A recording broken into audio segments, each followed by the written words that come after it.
हम कस्टमर्स के सेफ्टी के लिए आरबीआई ने एक और न्यूज सर्कुलर जारी किया है। यहाँ पर कोई भी ई कॉमर्स साइट्स जो है यहाँ पर आपका डेटा सेव नहीं कर सकती, मींस आपका कार्ड डिटेल्स वो सेव नहीं कर सकती। आरबीआई ने देखिए सर्कुलर 2 दिन पहले ही जारी किया है, ये सिर्फ प्रेस रिलीज दिया है क्योंकि पहले भी इससे रिगार्डिंग सर्कुलर यहाँ पर आरबीआई दे चुकी है, सिर्फ इसकी डेडलाइन एक्सटेंड की गई है, उसी के बारे में डिटेल में इंफॉर्मेशन दी गई। इसकी डेडलाइन रखी गई थी मार्च 2021, लेकिन यहाँ पर जो कंपनीज है, इश्यूअर बैंक है, उन्होंने कहा कि मुझे और टाइम लगेगा इसमें काम करने में, तो इसकी फाइनल डेडलाइन यहाँ पे आरबीआई ने फिक्स कर दी है 31 दिसंबर 2021, मींस 1 जनवरी 2022 से ये चीजें एप्लीकेबल हो जाएगी। कोई भी ई कॉमर्स साइट्स जो है यहाँ पर आपका डेटा सेव नहीं कर सकती, जो भी कार्ड डिटेल्स होते हैं, फाइनेंशियल डाटा आपका होता है, वो सेव नहीं कर सकती। इसके रिगार्डिंग यहाँ पर जितने पहले भी आपके डेटा सेव अगर होंगे फ्लिपकार्ट, अमेजॉन साइट्स पे, तो वो भी वहाँ से रिमूव हो जाएंगे। यहाँ पे आरबीआई की पॉलिसीज ये करती हैं और आगे जितने भी डेटा है वो ई कॉमर्स साइट यहाँ पर सेव नहीं कर पाएगी। तो इसमें कुछ सवाल यहाँ पर आए थे ई कॉमर्स साइट्स की वजह से। ऐसे में क्या होगा कि कस्टमर्स हमारे जो है डिजिटल ट्रांजेक्शन नहीं करेंगे क्योंकि उनको थोड़ा सा कॉम्प्लेक्स लगेगा इन चीज़ों को करने के लिए। तो यहाँ पे आरबीआई ने क्या चीज़ें लाई, यहाँ पर एक डाटा टोकनाइजेशन की फैसिलिटीज लाई। उन्होंने कहा, ई कॉमर्स साइट्स ने कहा कि यहाँ पर जब हम कार्ड नंबर वगैरह सेव नहीं करेंगे तो उनको रिफंड्स वगैरह करना होगा कार्ड डिटेल्स में, तो किस तरीके से हम लोग यहाँ पर प्रोवाइड कर पाएंगे, क्योंकि आप क्रेडिट कार्ड से ट्रांजेक्शंस करते हैं तो उसी क्रेडिट कार्ड पे यहाँ पर रिफंड्स आ जाता है, तो उनके पास कोई डेटा ही नहीं रहेगा, तो वो किन तरीके से यहाँ पर रिफंड्स वगैरह कर पाएंगे। तो आरबीआई ने कहा कि एक नॉर्मल डेटा आप सेव कर सकते हैं, पूरा डिटेल नहीं रख सकते। नॉर्मल डेटा मीन्स यहाँ पर लास्ट 4 डिजिट, कार्ड का नेटवर्क क्या है और नाम, ये सिर्फ बेसिक इन्फॉर्मेशन के साथ वो चीज़ें स्टोर कर सकते हैं, बाकी जो पूरे डेटा होता है उन्हें सर्वर पर नहीं रख सकते हैं। उसके साथ साथ यहाँ पर टोकनाइजेशन सिस्टम भी यहाँ पर आरबीआई लेके आ रही है। तो ये टोकनाइजेशन सिस्टम्स क्या है, यहाँ पर टोकन नंबर कैसे काम करेगा, एक्चुअली होगा कि जब कार्ड नंबर जो आपका होता है वो टोकन नंबर में बदल जाएगा, मीन्स किसी को आपको कार्ड नंबर बताने की जरूरत नहीं पड़ेगी। मीन्स जो भी यहाँ पर ई कॉमर्स साइट्स हैं उनको टोकन नंबर आपको शेयर नहीं करना, यहाँ पर कार्ड नंबर शेयर नहीं करना, सॉरी, यहाँ पर आपको टोकन नंबर शेयर करना। टोकन नंबर क्या होता है, एक यूनिक नंबर होता है जो कि आपके कार्ड नंबर से डिफरेंट होता है, वो एक वर्चुअल टाइप नंबर होता है। जैसे कि आधार कार्ड में यहाँ पर बीच में लाया गया था आधार कार्ड के सेफ्टी के लिए VID number, virtual ID number, उसी तरह से ये टोकन नंबर भी होगा जो कि आपका कार्ड नंबर का रिप्लेसमेंट होगा, वो टोकन नंबर होगा। टोकन नंबर यहाँ पे बैंक इशू करेगी, जो भी इशूअर बैंक है वही आपको टोकन नंबर इशू करके देगी। इस चीज़ों का स्टेप्स इसलिए लिया गया है कि यहाँ पर जितने भी ऑनलाइन फ्रॉड्स वगैरह हो रहे हैं इन फ्यूचर, आपने देखे होंगे 2 साल के अंदर बहुत ज़्यादा डाटा यहाँ पर सेफ्टी लीक्स हुई है, जैसे कि बहुत सारे बड़े बड़े वेबसाइट्स, बिग बास्केट के भी डेटा यहाँ पर लीक हुए, यहाँ पर मोबीक्विक का, डोमिनोज का, यहाँ पर पेटीएम का भी डेटा लीक हुआ, जिसमें फाइनेंशियल डेटा यहाँ पर जो इंटरनेशनल साइट्स पे यहाँ पर डार्क वेब नाम के वेबसाइट्स पे सेल्स हो रहे थे, इंडिया के जितने भी कार्ड्स वगैरह। तो इन चीज़ों को सेफ्टी को देखते हुए इन फ्यूचर यहाँ पर आरबीआई ने इन चीज़ों का स्टेप्स लिया है कि इन फ्यूचर यहाँ पर कोई भी डेटा ही सेव नहीं करना है कार्ड्स का, कोई भी ई कॉमर्स साइट्स यहाँ पर डेटा ही सेव नहीं कर पाएगी। एक्चुअली होता है कि डेटा जब सेव होता है सर्वर पर तो जो लीक हो जाता है तो हज़ारों करोड़ों कस्टमर्स का यहाँ पर कार्ड डिटेल्स लीक हो जाता है और उनसे यहाँ पर फ्रॉड ट्रांजेक्शन होने के चांसेस बढ़ जाते हैं।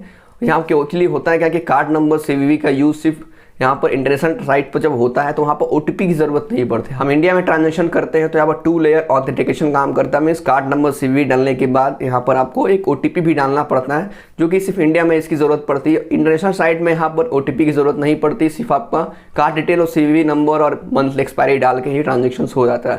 तो इस वजह से आरबीआई ने टोकनाइजेशन सिस्टम लाया है। तो जितने भी इश्यूअर बैंक हैं उनको यहाँ पर डेडलाइंस दे दी गई है, 31 दिसंबर 2021 तक उनको ये प्रोसेस पूरा कर लेना है, और जितने भी ई कॉमर्स साइट है वो आप टोकनाइजेशन सिस्टम पे काम करेगी। तो एक्चुअली ये टोकनाइजेशन सिस्टम भी सेफ्टी में ध्यान रखा गया है, इसको भी कैसे ये काम करेगा। तो यहाँ एक नंबर्स होगा, जब भी आप शॉपिंग करना चाहेंगे तो वहाँ पर कार्ड नंबर फिलअप करने की ज़रूरत नहीं, टोकन नंबर देने की ज़रूरत होगी। टोकन नंबर आप देंगे, वहाँ पर उन चीज़ों से ट्रांजेक्शन्स कर पाएंगे। तो यहाँ पर अब आपको मन में सवाल होगा, टोकन नंबर भी तो लीक हो सकता है, वो भी तो एक नंबर ही है, उसको डालेंगे, उसको वो किसी को पता लगता है तो उससे भी तो ट्रांजेक्शन्स हो सकते हैं, लेकिन ऐसा नहीं है। यहाँ पर टोकन नंबर इशू होगा क्या कि बैंक्स जो है एक पर डिवाइस और पर एप्लीकेशंस के अकॉर्डिंग यहाँ पर टोकन नंबर इशू करेगी। मीन्स आपने यहाँ पर टोकन नंबर के लिए रिक्वेस्ट दिया बैंक को, तो बैंक किस वेबसाइट्स के लिए किया है वो वहाँ पर पूछेगी, और किस डिवाइस से आपको ट्रांजेक्शन्स करना है वो भी यहाँ पर डिटेल्स रहेगा। मीन्स आपके पास, यानी कि आपके पास जो है यहाँ पर OnePlus का फ़ोन है, जो डिवाइस है उसी डिवाइस के लिए एक्टिवेशन होगा वो टोकन नंबर, और आपको अमेजॉन पर शॉपिंग करना है तो अमेजॉन वेबसाइट्स के लिए होगा।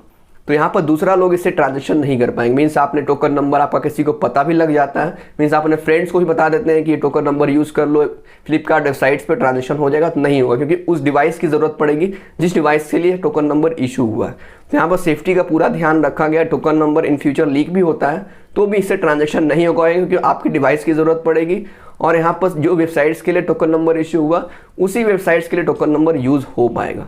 तो इन चीज़ों का भी ध्यान रख के यहाँ पर टोकनाइजेशन सिस्टम लाया गया जो कि पूरी सेफ्टी है। तो यहाँ पर इन फ्यूचर जितने भी डेटा लीक के प्रॉब्लम यहाँ पर इंडिया में देखने को मिल रहे थे वेबसाइट्स के थ्रू, ये चीज़ें तो अब नहीं मिलेगी। आप बिल्कुल सेफ होकर ट्रांजेक्शंस ऑनलाइन कर पाएंगे। टोकनाइजेशन सिस्टम यहाँ पर गूगल पे एप्लीकेशन भी फॉलो करता है। जितने भी कॉन्टेक्टलेस पेमेंट गूगल पे में कार्ड के जरिए होते हैं, मीन्स देखते होंगे गूगल पे एप्लीकेशन में ऐड कार्ड का ऑप्शन है, मीन्स एक्सिस का एस कार्ड जो ऐड करके या फिर और भी वीज़ा नेटवर्क जो भी कार्ड ऐड करके यहाँ पर ट्रांजेक्शन्स होते हैं। मीन्स आप QR कोड करके पेमेंट्स करें या फिर यहाँ पर कॉन्टेक्टलेस तरीके से, मीन्स आपका NFC इनेबल फ़ोन होगा उसे आप यूज़ करके पेमेंट करते हैं, वहाँ पर कोई भी कार्ड डिटेल्स आपका शेयर नहीं होता है। तो यहाँ पर क्या होता है कि आपका एक टोकनाइजेशन सिस्टम काम करता है। कैसे ही कार्ड को आप वेप करते हैं, ट्रांजेक्शन्स करते हैं, तो वहाँ पर आपका कार्ड डिटेल नहीं जाता है, वहाँ पर एक टोकन नंबर जाता है जो कि एक यूनिक जनरेटेड कोड होता है, वो शेयर होता है। तो अगर वो शेयर भी होता है तो उससे कोई इशू दिक्कत नहीं है, वहाँ पर आपका कार्ड डिटेल सेव होता है। तो सेम इसी प्रोसेस से ऑनलाइन ट्रांजेक्शन में ये चीज़ें काम करेगी। कोई भी आपका कार्ड डेटा यहाँ पर नहीं जाएगा, वहाँ पर एक टोकन नंबर जाएगा और वो टोकन नंबर यूनिक होता है पर डिवाइस और पर कस्टमर्स और पर वेबसाइट्स के अकॉर्डिंग ये काम करेगा। कोई अगर डेटा इन फ्यूचर लीक भी होता है कोई दिक्कत नहीं है यहाँ पर। टोकन नंबर अगर, क्योंकि आप ही के डिवाइस में काम करने वाला है और आप ही के वेबसाइट जो भी आपने रजिस्टर्ड करके रखा उसी में ये वर्क करेगा और कोई इसका यूज़ अल्टरनेट यूज़ नहीं कर पाएगा। इसके FAQs भी यहाँ पर RBI ने अपने वेबसाइट से बना के रखे हैं। डिस्क्रिप्शन में लिंक दे रहा हूँ, आ जाके आप पढ़ सकते हैं क्या क्या चीज़ें इसमें दी गई है। टोकनाइजेशन सिस्टम में आप उसे मॉडिफाई भी कर सकते हैं। अगर आपका डिवाइस चोरी हो जाता है तो फिर उसे आप डीएक्टिवेट करवा सकते हैं टोकनाइजेशन सिस्टम।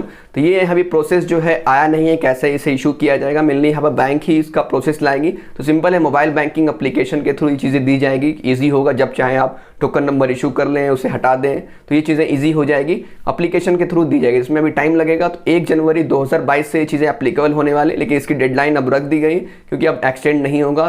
बाकी ई-कॉमर्स साइट्स और इश्योर बैंक इस पर काम कर रही है। आपका डेटा सिर्फ रहेगा उनके पास जो इश्योर बैंक है और नेटवर्क है। कार्ड नेटवर्क मीन्स वीज़ा और मास्टर जैसे नेटवर्क है, उनके पास आपका कार्ड डेटा तो रहेगा ही रहेगा, क्योंकि उनके थ्रू ट्रांजेक्शन्स होता है। सिर्फ ऑनलाइन वेबसाइट्स वगैरह के पास आपका डेटा नहीं होगा, उन टोकनाइजेशन सिस्टम पर वो काम करेगी। आई होप कि इन्फॉर्मेशन आपको अच्छा लगा। इन्फॉर्मेशन अच्छा लगा तो चैनल को सब्सक्राइब जरूर कर लें। वीडियो को लाइक भी आप इस नीचे कमेंट बॉक्स में कमेंट करके बताएं कि यहाँ पर जो RBI की यहाँ पर पॉलिसीज़ आई है, सर्कुलर आया है, ये कैसा रहेगा सेफ्टी के अकॉर्डिंग, क्या आप इन चीज़ों से आप सेटिस्फाइड हैं, और भी इन फ्यूचर यहाँ पर RBI इसी अकॉर्डिंग और भी स्टेप्स यहाँ पर ले रही है। डाटा सेफ्टी को लेकर 1-2 साल के अंदर बहुत सारे स्टेप्स यहाँ पर लिए हैं, क्योंकि डाटा लीकेज का प्रॉब्लम बहुत बड़ा इशू है। अभी बहुत सारे ऑनलाइन ट्रांजेक्शन्स बढ़ रहे हैं, तो ये चीज़ें करना ज़रूरी भी है। इससे पहले RBI ने 2020 में कार्ड सेफ्टी को लेकर यहाँ पर लाया था कि बाय डिफ़ॉल्ट जितने भी यहाँ पर डेबिट कार्ड और क्रेडिट कार्ड है उनके जो ऑनलाइन ट्रांजेक्शन बंद होके आते हैं, इंटरनेशनल ट्रांजेक्शन बंद होके, इसीलिए वजह से अभी नया कार्ड आप लोग का आया भी होगा। तो आप ई-कॉमर्स पर ट्रांजेक्शन्स करेंगे तो वो फेल हो जाता है, उसे एक्टिवेट करना पड़ता है। इस चीज़ों को ध्यान रख के जितने भी HDFC बैंक है, एक्सिस बैंक का क्रेडिट कार्ड्स वगैरह आए हैं, तो आप ई-कॉमर्स साइट्स पर ट्रांजेक्शन करेंगे तो नहीं हो पाएगा, उसे एक्टिवेट करना पड़ता है। स्विच ऑन और स्विच ऑफ का ऑप्शन मिलता है आपको यहाँ पर मोबाइल बैंकिंग एप्लीकेशन और यहाँ पर इंटरनेट बैंकिंग एप्लीकेशन के थ्रू। मैंने एक वीडियोस बना के रखे, HDFC बैंक ने इसका रिगार्डिंग अपडेट्स दे दिया है कि आप अपने कार्ड्स को स्विच ऑन और स्विच ऑफ कर सकते हैं। आई बटन पर लिंक होगा, नीचे डिस्क्रिप्शन में लिंक होगा, वो वीडियो जाकर देख सकते हैं। अपने ई-कॉमर्स ट्रांजेक्शन्स को आप ऑन ऑफ कर सकते हैं, स्विच ऑफ कर सकते हैं, मॉडिफाई कर सकते हैं। नेट बैंकिंग को यूज़ करके इस फैसिलिटीज़ का आप यूज़ कर सकते हैं। चैनल पर नए हैं, चैनल को सब्सक्राइब जरूर कर लें।